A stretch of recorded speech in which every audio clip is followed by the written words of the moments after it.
welcome to my show. It's a guest here. Her name is Lynn Banis. Mrs. Lynn, how are you doing, ma? I'm doing just fine, and I'm glad to meet you. So happy to meet you too, and also sincerely thank you for the time and the opportunity. Firstly, you are an author. You are also a transformation coach. Can you please, Mrs. Lynn, discuss more about yourself and how you're doing currently now, Mrs. Lynn? My background is in organizational behavior, and that means that I ran all sorts of training and development. I did executive coaching for about 30 years and always was looking to help people be the best they could be.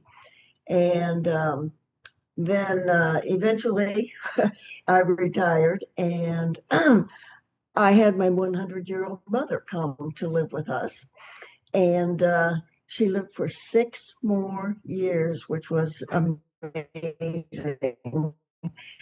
But she did pass at 106, which was difficult. You expect that's going to happen at that kind of age, but she and I had gotten to be really best friends in those 6 years.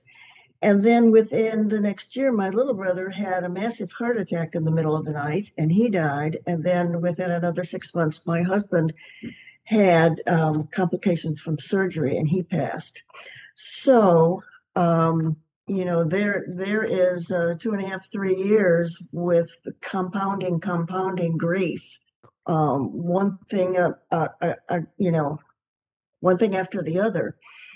And so it was extremely difficult because you just start to get a little grip on what's going on, and then the next thing happens, and of course it got worse and worse. And when you lose somebody that you've lived with for 35 years, you lose everything. You entirely lose your identity.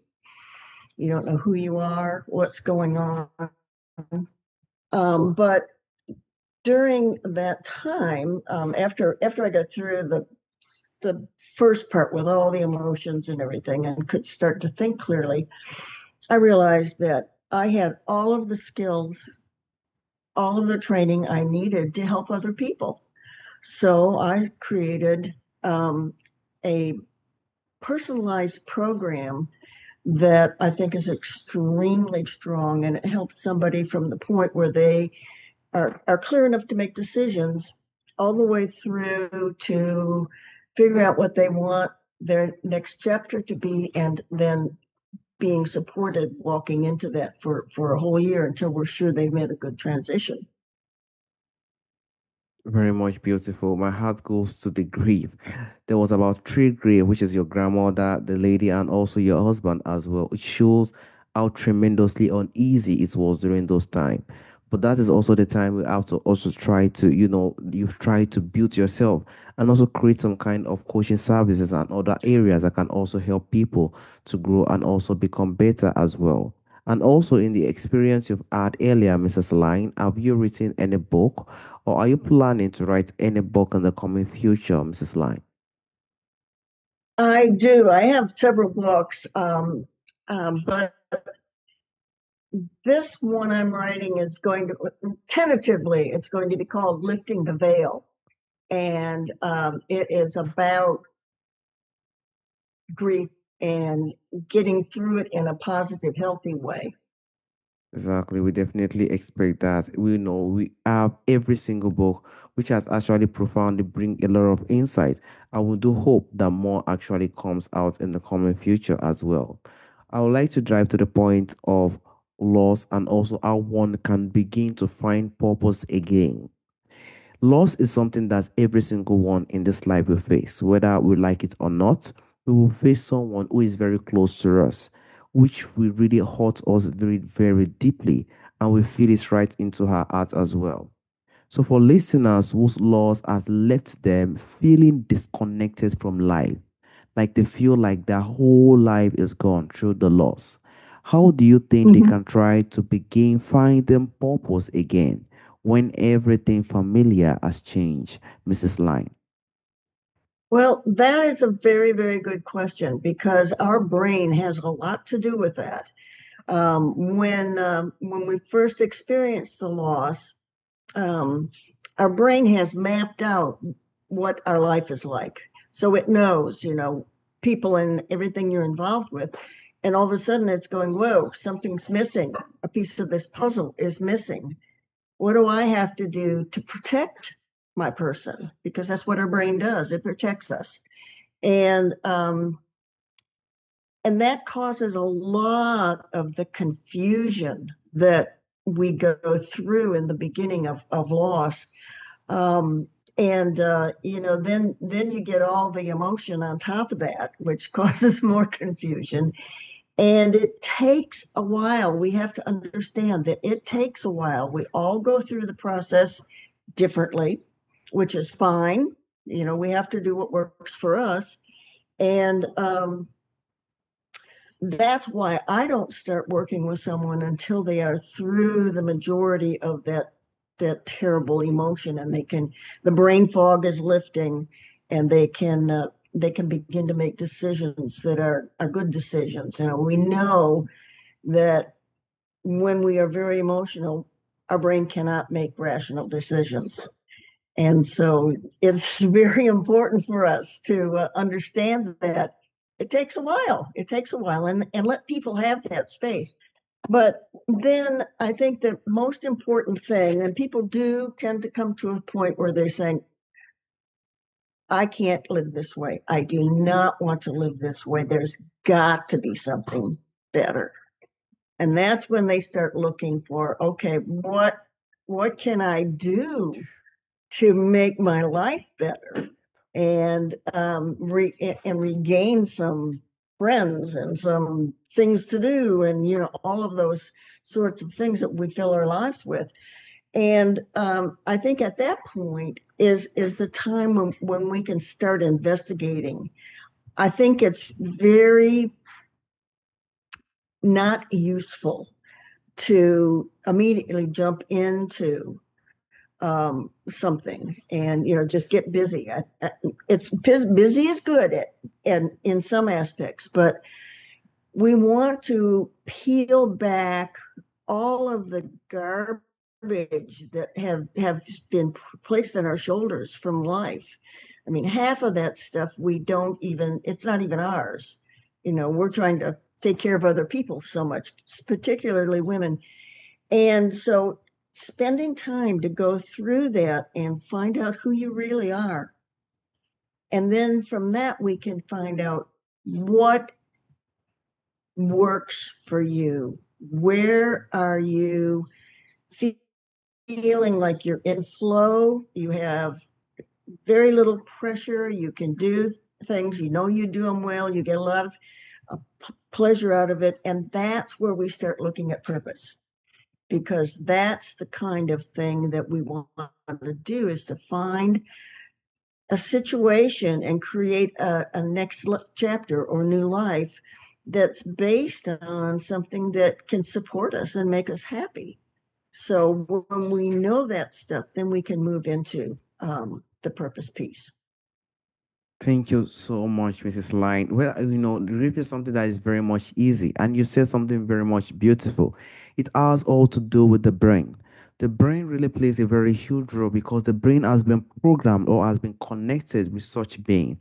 And to have something like that not being with us anymore affects the brain and also the whole body as well. And that is why, for us to recover, we have to start to ask ourselves the right questions and also look at what we can do within ourselves to bring ourselves back up and also come back much stronger to make a world more fulfilled and also regain the strength that we've owned before that loss.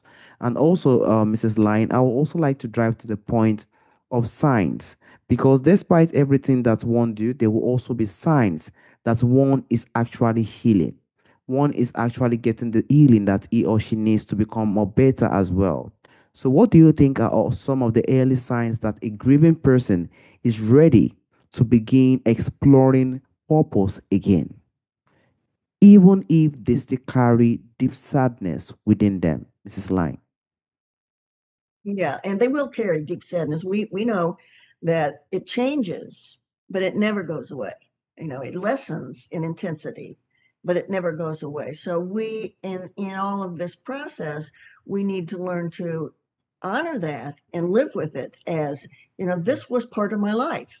And I'm not going to disregard it or try to throw it out because that doesn't work. That's not integrity. That's not truth to who we are.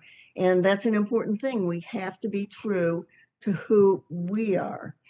So, as I think that one of the first things has a lot to do with the the crazy emotion that you go through, and eventually you learn to deal with that, to live with that, to not fight it. And when that begins to happen, that's when someone starts to see there's got to be something else. There has to be. And they start asking questions about what might that be and how did you get through this, and those sorts of things. So it's really an interest in life that you probably have lost because of the trauma you've been through. So that is a really good point to start working on the psychological healing as well as the emotional healing. And so, I think that grief is a full out brain explosion because and then it impacts your physical and psychological self. So taking your time to rebuild some of that is important, and we can't rebuild it or take our time with it unless we are willing to delve into it. And yeah, it's hard work, and the outcome though is so amazing when you can see someone finally smiling and have a little joy in their life and looking forward to something. Wow, there's nothing like it. Nothing really much like it. It shows that the healing is not coming in and we're coming back stronger despite everything that has happened. And you said it, it will always become a part of us. Even if we are happy or we are not happy, it will always continue to stay as a part of us. And that is why we have to try our best to work on ourselves and also process the way we can heal and also recover from the damage that has happened to us. And if we can do that more successfully, then things will start to thrive. We start to see more new things. We start to explore more new things. We start to look for our purpose and also what we can do to the society that can also make the society better at large. And from there, we can heal, be more happy, and also be more stronger for the greatness of the society at large. So I also want to like to drive to You the know, point that's, of okay. I'm sorry, I was just going to say that's such an important point because it's so clear when you've done something for somebody else that you feel good about it. And so that's part of the healing, is going out and helping somebody else Yeah.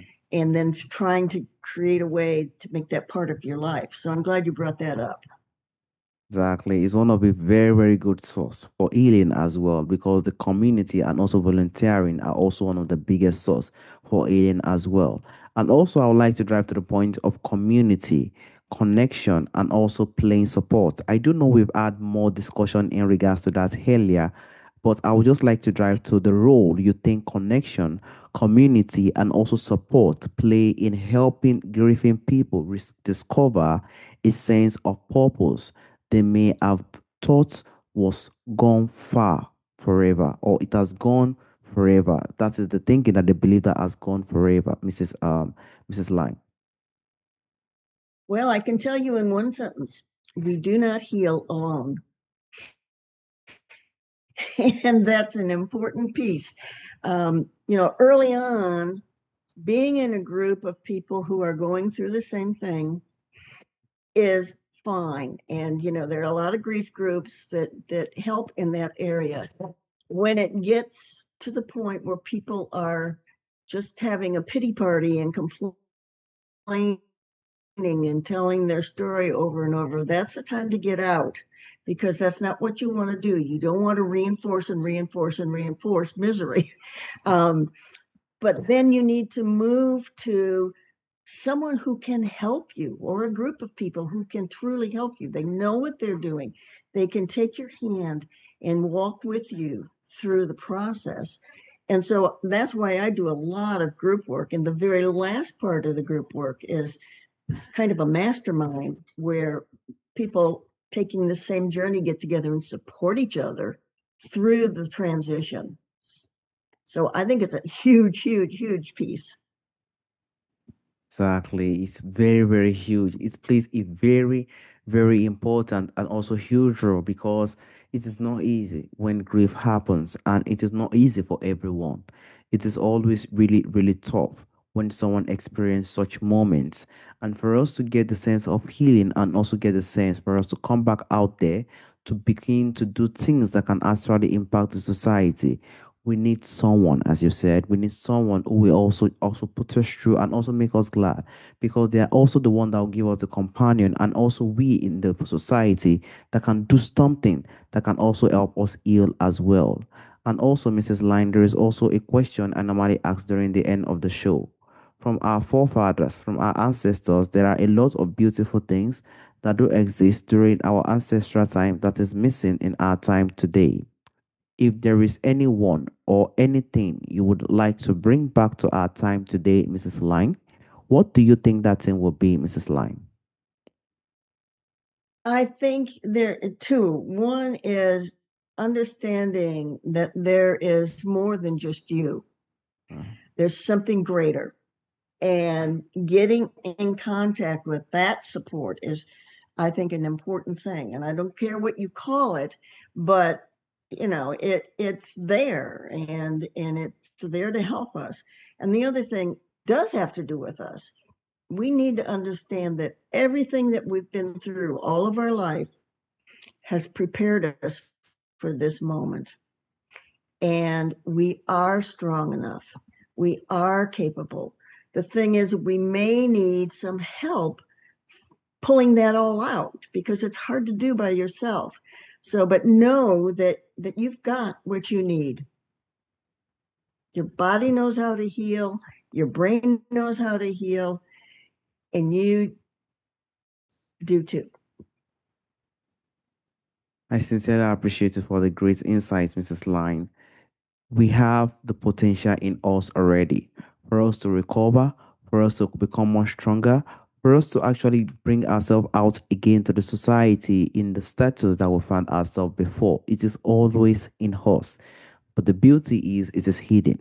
We have to try our best to look for a way to bring it back up for us, to bring it back up that this thing can actually bring a big impact to the society, to make ourselves lively and also happy as well. It helps our emotions, Yeah. it helps our body, it helps every single aspect of our life.